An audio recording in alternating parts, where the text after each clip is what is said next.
The glass of whiskey sat on the mahogany table, amber liquid catching the low light. Eden Carter's hands trembled as she lifted it from the silver tray, her heart pounding against her ribs. She'd seen the poison go in, watched the Russian slip something into the drink when he thought no one was looking. But Eden was always watching. In her silent world, observation was survival. The Korean man at the head of the table, the one they called Hyungnim with careful respect, had no idea his life was measured in hours. Eden switched the glasses, disposed of the poisoned drink, and delivered the clean one. She should have walked away. But when his dark eyes found hers across the room, intense, calculating, knowing, Eden realized her good deed had just changed everything. Eden Carter had learned to read people the way others read books.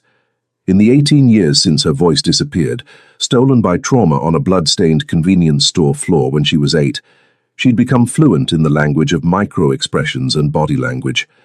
Tonight, standing near the service entrance of the Emerald Pacific's most exclusive private dining room, she read danger in every gesture.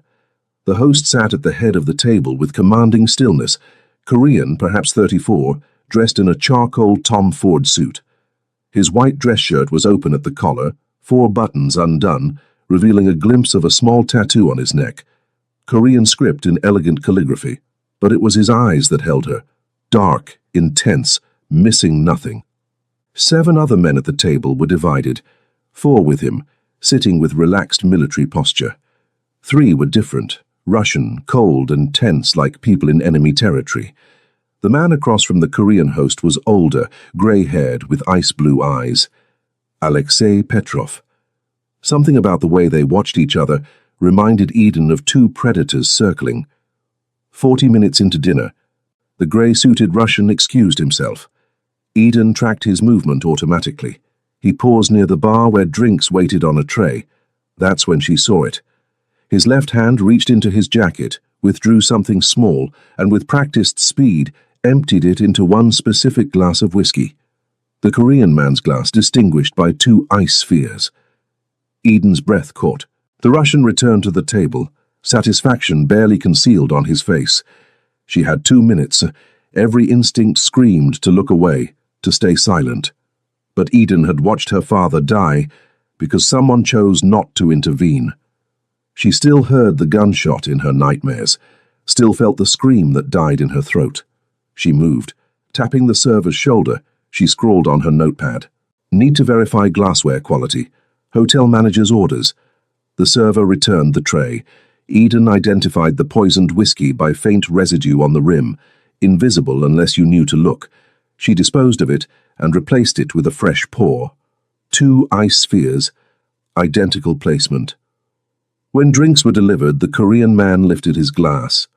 1 small sip, expression unchanged. Eden should have felt relief. Instead, she felt the weight of his gaze. He was looking at her. Not openly, but she felt it like heat.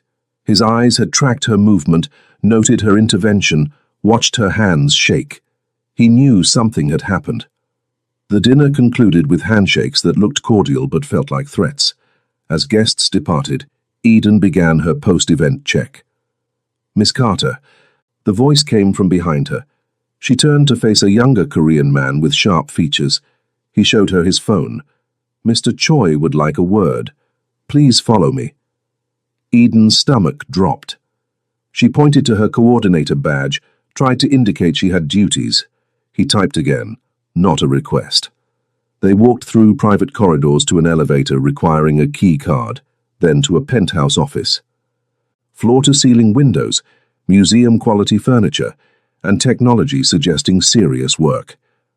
The Korean man, Mr. Choi, stood by the window. When he turned, his face was unreadable. He gestured to a laptop, inviting her to communicate. Eden typed, "How can I help you, Mr. Choi?" He typed back, "Why did you switch my drink?" Eden's blood turned to ice. He typed again, "I notice everything, Miss Carter. You intercepted the tray, your hands were shaking. You looked at Petrov's man with recognition. You disposed of 1 glass. Why?" "No point in lying." She typed, "It was poisoned." I saw the man in the grey suit put something in it. Choi Sang-woo, she could see his name on a document, stared at the screen, his expression shifting through emotions she couldn't quite read. He typed, "Why?" Eden's fingers trembled. You don't need to know someone to know that murder is wrong, and you have a young daughter. I saw the photo in your wallet when it fell earlier. She needs her father. Sang-woo froze completely. For a man who controlled his reactions with soldier's discipline, the crack in his composure was startling. He looked at her words, then at her face, and something in his eyes shifted, confusion becoming wonder. He typed, "You saved my life because of my daughter, a child you've never met." Eden nodded. "You realize what you've done? If Petrov discovers you interfered, you're dead. You just painted a target on yourself," she typed. "Then I guess I made a mistake. I'll go. You think you can just leave?" He spoke now, and she read his lips. "Petrov is already suspicious. He'll investigate everyone who had access. Your name is on the coordinator list. You're the only one who touched the drinks." He typed again, "You need protection. I can provide it, but it means staying close. Very close." She typed back, "I don't need protection from you." "Handle it?" He laughed without humor. "Miss Carter, you just interfered in an assassination attempt. You don't handle people like Alexei Petrov." An older Korean man entered, speaking rapid Korean with Sang-woo, before addressing Eden in accented English. "Miss Carter, I am Park Moon-sik. You have done something very brave tonight, but you must stay close to us now. It is the only way." Sang-woo stepped closer, took the pen from her hand, their fingers brushing. He wrote on her notepad, "Tomorrow you receive a promotion. Senior Private Events Coordinator. Salary tripled. You work from this office. Security escorts you to a safer apartment. Non-negotiable." Eden stared at the words. A cage dressed as opportunity. She looked up at him, really seeing him. Exhaustion hidden behind command. Loneliness in careful eyes, the weight he carried alone. She mouthed, "Why?" His response was quiet. "Because in 7 years, you're the first person who looked at me and saw something worth saving instead of something to fear." Eden's new apartment was luxury. 20th floor, floor-to-ceiling windows, designer furniture, and 2 security guards stationed in the hallway. Devon Wallace, her best friend who'd learned ASL when Eden lost her voice, stood signing emphatically, "Are you insane? This is a gilded cage." "I didn't have a choice," Eden signed back. "There's always a choice. Police, FBI, anything except moving in with the mob." And told them what? "I have no evidence. I'd be ignored or killed." Devon typed on her phone. "I did research. The Emerald Pacific. Front for Korean organized crime, money laundering, underground gambling. Your boss, youngest person to ever control Seattle territory, took over 7 years ago. They call him the Silent Dragon because he never threatens, just acts. His wife died 5 years ago in childbirth. He's raising their daughter alone. But he protected me," Eden signed. "For now. Because you're useful." Monday morning. Eden arrived at the penthouse office. Sang-woo was on the phone speaking sharp Korean. He ended the call when he noticed her. He gestured to a new desk with state-of-the-art equipment, then typed, "Your job is coordinating private events for select clients. Some conventional, some less so. You don't ask questions. You ensure perfection and discretion. Understood?" Eden typed, "And my real job, where I'm bait to draw out whoever comes looking." His expression flickered. Surprise or respect. He typed, "You're perceptive. Yes. But you're not bait. You're protected. There's a difference." "Is there?" Instead of answering, he led her to a sub-basement shooting range. He fired 6 perfect shots, then turned to her with a typed message, "I can teach you to protect yourself, or you can rely entirely on my people. Your choice." Eden held out her hand. Over 2 weeks she fell into a strange rhythm, mornings coordinating legitimate events, afternoons learning to shoot, identify threats, notice danger. Sang-woo was patient, communicating through typed instructions. never touching more than necessary but always aware of her. She learned he was left-handed, drank coffee black with 1 sugar, called his daughter every day at 7 p.m., his demeanor softening completely, and she learned that despite his reputation, he treated his people with fairness, bordering on loyalty. "Loyalty is earned," he told her one afternoon via typed message. "Fear is cheap and temporary. I built this on people who choose to stay, not people afraid to leave. And yet I'm here because I don't have a choice," Eden typed. He looked at her for a long moment. "You had a choice. You could have let me die. You chose differently. Now I'm choosing to keep you alive. We all make choices. The question is whether we can live with the consequences." That evening, a black sedan followed her home. She texted Hong Shi-woo, her security contact. 2 blocks later, the sedan was intercepted by 3 of Sang-woo's vehicles. When Eden reached her apartment, Sang-woo was waiting. She signed angrily. "How did you get in?" He typed, "I own the building." "But that's not why I'm here." "The car, Russian plates, Petrov's people. They're getting closer. What do we do?" "You keep saying we," he said aloud, knowing she'd read his lips. "You're not part of this. You're someone I'm protecting." She grabbed her notepad. "Then why teach me to shoot? Why tell me about your organization? Why trust me?" He read her words, conflict crossing his face, loneliness so profound it hurt to witness. "Because I haven't had someone to talk to, really talk to, in longer than I can remember. Everyone wants something or fears something, but you look at me like I'm just a man." Eden wrote, "You are just a man who happens to run a criminal empire but still just a man. Most people forget the second part." He typed, "Petrov requested a meeting. Tomorrow night. Here. He wants to discuss the breach. He's coming to my territory, which means he's confident. Let me coordinate the event. I'll be visible, doing my job. Normal. It might make him show his hand." "Absolutely not. I'm tired of hiding," she interrupted via text. "I've been hiding since I was 8 years old. Maybe it's time I stopped." Finally, he typed, "If we do this, you follow my instructions exactly. Agreed?" Agreed. The next evening, Eden coordinated the most dangerous event of her career. Petrov arrived with 4 men, all carrying barely concealed confidence. Sang-woo greeted them in the same dining room. Psychological warfare. Petrov noticed Eden immediately. "Ah, the event coordinator. I remember you. You were very attentive to details. You are mute, yes? How convenient.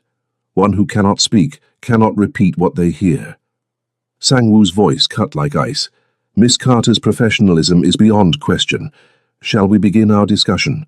Or would you prefer to continue insulting my staff?" The dinner was tense, filled with verbal sparring masked as negotiation. When Eden delivered Petrov's vodka, he caught her wrist. "You have very steady hands, even when switching drinks last time." "Yes, I know. I wondered who had the courage or stupidity to interfere." Around the table, Sang-woo's men tensed, but Sang-woo remained perfectly still, his eyes gone absolutely flat. "Let her go," Sang-woo said quietly. "Now." "Or what? You'll start a war over one mute girl? My price is simple. Her. Give me the woman who ruined my plan, and I'll forget this dispute. All for one little girl who cannot even scream." The silence was suffocating. Eden felt the impossible choice being laid before him. She made the choice for him. Moving with speed that surprised everyone, she twisted free, a technique Sang-woo had taught her, and stepped to his side. Then she signed, knowing he'd been secretly learning. "Tell him I'm not a bargaining chip. Tell him if he wants war, I'll give him a reason." Sang-woo's eyes widened, then he smiled genuinely. He spoke in Korean, then English. "The lady says she's not for sale. I agree. This meeting is over, Alexei. Leave my territory." Petrov stood, rage darkening his face. "You choose her over peace? I choose her over you. There's a difference." After the Russians left, Eden found herself alone with Sang-woo in the office, hands finally shaking. He approached slowly. then signed carefully, "You are incredibly brave, and incredibly foolish, but mostly brave. You learned ASL," she signed, wonder in her expression. "I learn what I need to learn, and I needed to understand you better." The intimacy broke something open in Eden's chest. She stepped closer, close enough to feel his heat, see gold flecks in his dark eyes. "Eden," he said her name aloud for the first time. "Petrov won't stop. When he comes, there will be violence, real violence. Are you sure you want to stay in this world?" She typed, "I'm sure I want to stay with you." The confession hung between them. Sang-woo's control cracked, revealing longing beneath. "You don't know what you're saying." "I know exactly what I'm saying. You're not the monster you think you are." "How can you possibly know that?" "Because monsters don't learn sign language just to communicate. Monsters don't call their daughters every night. Monsters don't choose one person over an empire." He surrendered, cupping her face gently, hands that had killed, now holding her with gentleness that made her eyes sting. "If I do this, if I let myself care the way I already do, I won't be able to let you go. Ever. I am possessive and controlling and dangerous to everyone I love. Are you prepared?" In answer, she kissed him. The kiss started gentle, questioning. Then his control shattered, and he pulled her closer, kissing her like she was air, and he'd been drowning. When they broke apart, both breathing hard, his armor was completely gone. She typed, "I'm not going anywhere, not unless you send me away." "Never," he said fiercely, signing as he spoke. "I will never send you away." But through the window, Eden noticed something, a flash of light from across the street, the glint of a scope. She moved on instinct, shoving Sang-woo aside just as the window exploded. The bullet embedded itself in the wall behind where he'd been standing. Sang-woo dragged her to the floor, his body covering hers as more shots followed. Then silence. He lifted his head cautiously, checking her for injuries. "Are you hurt?" Eden tapped his chest twice, their signal for, "I'm okay." Within seconds, Hong Shi-woo burst in with armed men. "Secure the building, find the shooter, get Park Moon-sik here now." As his men dispersed, Sang-woo turned back to Eden, raw fear in his eyes. "You pushed me. You saw the shooter, and instead of taking cover, you pushed me out of the way." She typed, "I couldn't let you get shot. Not for me. This is exactly because of you. Because I chose you over Petrov's deal. I was already in the crossfire the moment I switched that drink. You didn't put me here, I put myself here. Park Moon-sik arrived. Petrov moves quickly. This is a message. Then we send one back he can't ignore. War will be costly. I don't care. He crossed a line. No." Eden's hands moved sharply. "No war. Not for me. There has to be another way. There isn't. You show strength or weakness. No middle ground. Then show strength differently. Use me as bait. Let Petrov think you'll hand me over to avoid war. Then trap him. Absolutely not. I'm not a doll to be protected. I'm choosing to help end this." Park cleared his throat. "Perhaps we should hear what Miss Carter has in mind." She typed quickly. "Agree to a meeting. Neutral ground. Make him think you're considering handing me over. He'll come personally to save a victory. And you'll have him where you want him." The plan took shape over a week. Her warehouse at the port. Minimal visible security. Petrov would expect Eden's surrender or negotiation. What he wouldn't expect was the dozen hidden personnel, or that Eden herself was armed. "I don't like this," Devon signed when Eden explained. "I'm betting on us together," Eden signed back. The night before, Sang-woo came to her apartment after calling Soo-min. Eden heard his soft voice telling his daughter a story, promising the aquarium soon. When he emerged exhausted, Eden offered tea. They sat in silence. Finally, he typed, "If something goes wrong tomorrow." Eden placed her hand over the screen, shook her head. "Let me finish. Hong Shi-woo has instructions to get you out. Safe house, money, new identity. Promise me you'll go. Only if you promise to come with me. I can't abandon my people. And I can't abandon you. So we both need to make sure nothing goes wrong." He signed slowly. "When did you become the brave one? I was always brave." I just needed a reason to show it. He took her hand. I never wanted this life for anyone I cared about. My wife knew what I was. But it killed her anyway, the stress. When she died, I promised myself I'd never put anyone else through that. Eden typed, I'm not her, and I'm choosing this with open eyes. Don't take that choice away. You're too stubborn, I learned from the best. Eden, after tomorrow, if we survive, I want you to meet Sumin, properly, as someone important to me. The significance hit her. Introducing someone to his daughter was declaring commitment. She typed, I'd like that very much. He kissed her knuckles tenderly. Whatever happens, know that these weeks with you have been unexpected, in the best way. Eden kissed him instead of typing. The kiss was different, less desperate, more certain. A promise. I'm going to keep you safe tomorrow, he whispered. No matter what it costs. We're going to keep each other safe, she corrected. The warehouse at midnight looked cinematic. Industrial, shadowy, salt water and metal. Sang-woo arrived first with Hong Shi-woo and 3 men. Eden was with them, dressed in black, pistol concealed. Petrov arrived 20 minutes later, a power play, with 6 armed men. Choi, you came. Skip the pleasantries. What are your terms? Simple. The girl. Give me the mute bitch, and we forget this unpleasantness. And if I refuse, then I take her anyway, and your territory and your life. What Petrov didn't know, the conversation was recorded. Hong Shi-woo had positioned men throughout. Eden was prepared to act. What Petrov also didn't know, someone had betrayed them. An explosion came from above, a deliberate ceiling collapse. Sang-woo shoved Eden behind concrete as debris rained, separating them from their people. Through chaos, Eden saw Petrov's men moving with precision, and Hwang Tai-jun, one of Sang-woo's own, standing beside Petrov, smiling. Surprise, Petrov said, gun drawn. Did you think I'd come unprepared? Hwang explained your security arrangements. Sang-woo's face went cold. Hwang, you betray your own people for Russian money. I betray a fool who chooses a woman over power. Eden's mind raced. They were pinned, separated. Petrov had them exactly where he wanted. Then she remembered. Your opponent's confidence is your greatest weapon. She stepped out, hands raised, before Sang-woo could stop her. Petrov smiled. There she is. Come here. Eden walked forward, meeting Sang-woo's eyes. She signed quickly. Trust me.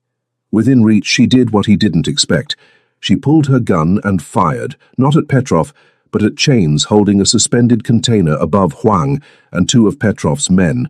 The container crashed down. In the chaos, Petrov diving for cover, Sang-woo moved. The fight was brutal and efficient. Hong Shi-woo and others broke through, evening numbers. Petrov's men surrendered. Petrov knelt Sang-woo's gun to his temple. I could kill you now. Then do it. No, you're leaving Seattle. Tonight, you'll tell Moscow that expansion here is impossible, and you'll remember that the woman you tried to use is the reason you're alive, because she convinced me mercy was stronger than revenge. He looked at Eden, question in his eyes. She nodded. Signed, you did the right thing. Petrov was escorted to the port. Hwang's fate was exile, stripped of resources, marked. As dawn broke, Eden found herself back in Sang-woo's office, watching sunrise paint the sky gold and pink. He stood beside her, hand finding hers. You saved my life again. That's becoming a habit. Someone has to keep you alive. Why? She typed. Because somewhere between that first night and now, I stopped seeing the criminal and started seeing the man, the father who calls his daughter every night, the leader who values loyalty over fear, the person who learned my language to understand me better. That man is worth saving. He struggled with emotion, usually buried. I don't deserve you. Probably not, but you're stuck with me anyway. He pulled her into his arms. I love you, he whispered rawly. I know it's too soon, the circumstances are impossible, but I love you, Eden Carter. Eden signed, I love you too. The kiss tasted like new beginnings, survived danger, a future neither had dared imagine. Outside, Seattle woke. Inside, two people held tight, ready to face whatever came next, together. 2 weeks after Petrov's retreat felt like calm before a storm. Reports filtered back.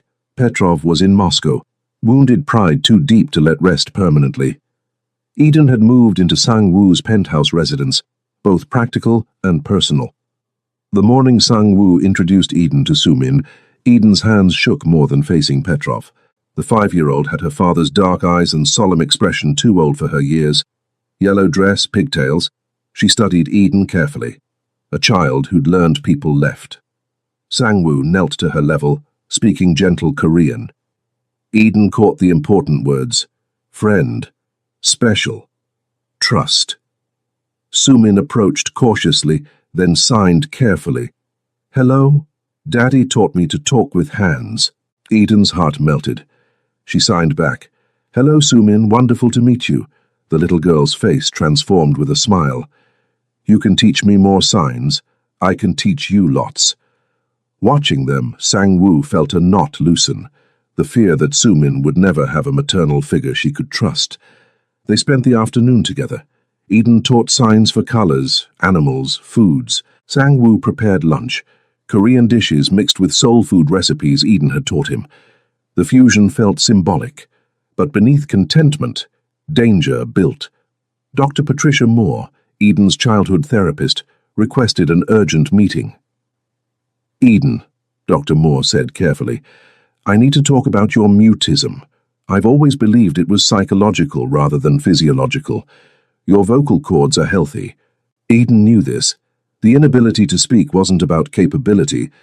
It was about the scream that died in her throat. What I haven't told you is that I believe you could speak again if you felt safe enough, if you trusted someone completely. The trauma created a lock, but the right key could open it. Why are you telling me this now? Eden typed. Because I've been watching you. The way you've changed. You're more present, engaged. I think the man you're involved with might be that key. Not because he can fix you. You're not broken, but because he makes you feel safe enough to try. The conversation haunted Eden for days. Then Hwang Tae-jun, the exiled traitor, was found dead. Police ruled it a mugging. Sang-woo's sources said different. Russian execution.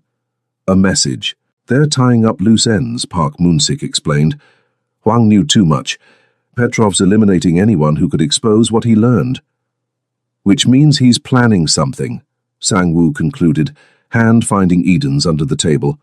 3 days later, Eden was coordinating a corporate event when her phone buzzed with an unknown number. I have what you love most. Come alone to the address below, or I send pieces of her back. Attached, a photo of Sumin unconscious in a van. Eden's mind went blank with terror, then sharpened. Petrov had Sang-woo's daughter. She should call Sang-woo, should alert Hong Shi-woo, should follow every protocol. Instead, Eden looked at the address and made a decision. She texted, I'm coming. Don't hurt her. Come alone. I have eyes everywhere. If I see Choi's people, the girl dies. Eden left her phone, which Sang-woo could track, on the desk. She took a taxi to the address. Abandoned warehouse on the waterfront. Of course. Inside, Petrov, 3 armed men, and Sumin tied to a chair, tears streaming but unharmed. Ah, the mute girl. You care more for the child than your own safety. Admirable. Stupid, but admirable. Eden's hands moved in prayer-like signs. I'm sorry. Here's what happens. You're going to text Choi that you have his daughter, that if he wants her alive, he comes alone. Just him, walking into my trap. He handed Eden a phone. Do it. Eden took it. If she sent that message, Sang-woo would come and Petrov would kill all 3. If she refused, Sumin would die. She thought about Dr. Moore's words. The trauma created a lock, but the right key could open it. She thought about Sang-woo teaching her to fight, to protect herself. She thought about Sumin signing hello with hope, and Eden Carter, who hadn't spoken in 18 years, opened her mouth and screamed. The sound was raw, unpracticed, broken, but loud. Loud enough to echo through the warehouse, to trigger the panic alarm she'd activated on the phone. Sang-woo! The name tore from her throat like breaking glass. Sang-woo! Petrov's expression shifted to rage. He raised his gun. The shot that rang out didn't come from his weapon. The door exploded inward. Sang-woo was there with a small army. They'd been tracking Eden since she left, following at a distance, waiting for Eden to find her voice. The fight was brief and brutal. Within minutes it was over. Sang-woo went to Soo-min first, the father demanding reassurance. He untied her with shaking hands, held her as she sobbed, whispering Korean reassurances. Then he looked at Eden, and the expression on his face was beyond words. You spoke. You said my name. Eden's throat hurt, but she tried again. The word came out rough but real. Sang-woo. He crossed to her with Soo-min still clinging, creating a circle of three that felt like family. Don't you ever put yourself in danger like that again. Soo-min, Eden croaked. Had to. Save her. I know, and I love you for it. But if you die protecting my daughter, who protects my heart? Petrov, zip-tied and bleeding, laughed bitterly. The silent dragon brought down by love. Sang-woo turned to him coldly. My mentor taught me that power without purpose is just violence. I found my purpose. He looked at Eden, at Soo-min, and it's worth more than any empire. To Park Moon-sik, make arrangements. Petrov goes back to Moscow permanently. Make sure everyone knows he failed, that he lost.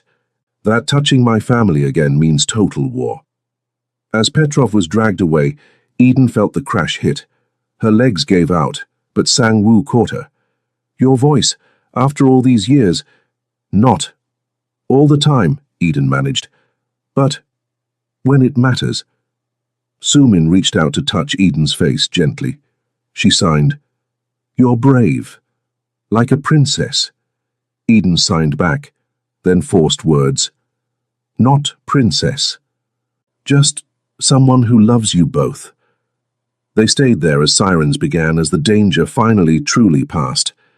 Sang-woo handed Eden his phone. Devon, frantic. She texted, I'm okay, I spoke. I'll explain later. Devon's response, You what? Despite everything, Eden smiled. Then, voice exhausted, she signed, Take us home. Home, Sang-woo agreed. All of us. Together. The aftermath rippled through the criminal underworld. Within 48 hours, every organization knew Choi Sang-woo had decisively ended the Russian threat to protect his family. The word family changed everything. It meant Eden and Soo-min weren't leverage. They were under absolute protection. But knowledge didn't mean danger was completely over. A week later, Sang-woo called an emergency meeting. Eden attended, voice still rough and unreliable but present. Petrov's organization has officially withdrawn from all North American operations, Park Moon-sik reported. His failure was too public. They've recalled him to Moscow. And internally, Sang-woo asked, the men are solid. Hwang's betrayal was isolated. If anything, the way you handled this, protecting family while minimizing bloodshed, has strengthened loyalty. Sang-woo turned to Eden. I need to ask you something with absolute honesty. She met his eyes, nodded. Do you want to stay in this world? Because I can get you out. New identity if needed, enough money to never worry. You don't owe me anything more. The room fell silent. Eden typed. And leave you. Leave Soo-min. That's not freedom, that's just a different prison. Eden, she kept typing. I know what you're trying to do. You think I never had a choice. But I did. I chose when I switched that drink. I chose when I pushed you from that bullet. I chose when I walked into that warehouse. Every step I chose you. I'm still choosing you. You deserve better. I deserve to decide what I want. And I want you. I want Soo-min. I want this strange, dangerous family we're building. Park cleared his throat. Perhaps the question isn't whether she should stay, but how we ensure her safety if she does. Marriage, Hong Shi-woo said bluntly. Everyone stared. What? In our world, marriage means permanent alliance. Anyone who touches her declares war. It provides legal protections, too. Sang-woo shot him a lethal look. I wasn't, Eden typed. He's not wrong about practical benefits, but if you're proposing, you're doing it very badly. Several people smiled. I'm not proposing, Sang-woo said quickly. Not that I wouldn't want to. He stopped, frustrated. Can everyone please leave? The room cleared. Alone, Sang-woo took her hands. I'm handling this terribly. Eden smiled, signed yes. I've thought about it, about asking you. And I keep coming back to, I have nothing to offer but danger and complexity and a traumatized child. Eden typed, You're offering me love, purpose, a family, a reason to speak again after 18 years. Those aren't nothing.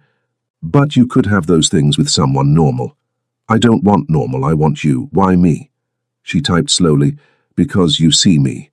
Not the disability, not the silence. You see me. You learned my language. You taught me to protect myself. You trust me with your daughter, your secrets, your heart. You make me want to be brave instead of just safe. That's everything. He read her words, and guilt released its grip, replaced by hope. If I did ask, purely hypothetical, Eden raised an eyebrow. Would you say yes? Instead of typing, Eden used her voice. Ask me, and find out. He knelt right there, taking both her hands. Eden Carter, would you do me the incredible honor of marrying me? Of being Soo-min's mother in all the ways that matter? Of standing beside me as we build something good from this life? Eden's eyes filled with tears. She signed first. Yes, 1,000 times yes. Then, because he deserved to hear it, yes. The kiss was gentle, reverent, full of promises. When they pulled apart, Sang-woo smiled, genuinely fully. I don't have a ring. Hong Shi-woo planned it. Give him a raise. Over 3 months, they built a life. Not perfect, but real. Sang-woo began legitimizing operations. Gambling moved to legal casinos. Protection became actual security services. Money laundering shifted to legitimate investment. For Soo-min, he told Park, I want her to inherit something she can be proud of. Eden returned to work as Sang-woo's official partner in the hotel business. She hired Devon as her assistant. Soo-min bloomed. She learned ASL with childhood speed. She called Eden Miss Eden and then Edeness, and finally, 3 months later, signed Mom. Eden cried. Sang-woo cried. Even Hong Shi-woo got misty-eyed. Dr. Moore continued working with Eden on her voice. Progress was slow. Some days she could speak for hours, others not at all. But she'd stopped seeing it as failure. You don't need to be fixed, one Dr. Moore said. You just needed to know you could speak if you chose to. The choice is what matters. The wedding was small. Park walked Eden down the aisle. Devon stood as maid of honor. Hong Shi-woo was best man, uncomfortable in a tuxedo. Soo-min was flower girl, signing pretty to everyone. When asked if Eden took Sang-woo as her husband, she signed, I do, then forced through her throat, I do. Sang-woo's vows, in Korean then English, promised to honor her silence and voice equally, to protect her fiercely, to love her completely. At the reception, Soo-min tugged Eden's dress and signed, Are you my real mom now? Eden knelt. I've been your real mom since the moment I met you. The wedding just makes it official. Good, because I picked you. Watching them, Sang-woo felt his walls finally crumble. He'd been vulnerable or whole nevermore. Hong Shi-woo approached with champagne. To the boss who chose love over empire. I didn't choose one over the other. I chose to transform the empire into something worth passing down. As sunset painted Seattle, Eden and Sang-woo stepped onto a private balcony. Any regrets? Sang-woo asked, signing as he spoke.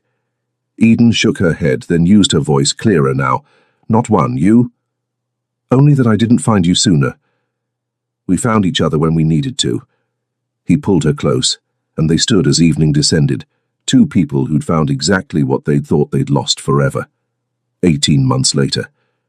The gallery opening was everything Eden envisioned. Elegant, welcoming, a perfect blend of cultures. The Carter Choi Community Arts Center offered free art classes to underprivileged youth, with special focus on accessible programs for deaf and disabled children. Eden moved through the crowd, greeting guests in mixed sign language and spoken words. Her voice still came and went, but she'd stopped apologizing. Sumin, now 7, served as unofficial tour guide, proudly signing about different programs. Eden found Sang-woo studying paintings created by deaf teenagers. He'd changed, still commanding, still powerful, but with lightness that hadn't existed before. His business transition continued. Underground casinos became legitimate. Protection became actual security. Hotels thrived under joint management. He sensed her approach and turned with his reserved smile. "The center is perfect. You should be proud. We should be proud. This was built together." Alicia Morgan, former co-worker now managing outreach, approached. "Eden, the Times reporter is asking about funding. Tell them the truth. Legitimate profits and community grants. Every dollar accounted for. We have nothing to hide." After Alicia left, Sang-woo squeezed Eden's hand. "You're amazing. I learned from the best." Park Moon-sik arrived with Hong Shu-woo. "The perimeter is secure," Hong reported. "There's no perimeter needed. This is a community event, not an operation. Still, better safe." The children's gallery filled Eden with joy. Sumin's contribution. A mixed media piece titled My Family, showing 3 figures, one signing, one speaking, one doing both.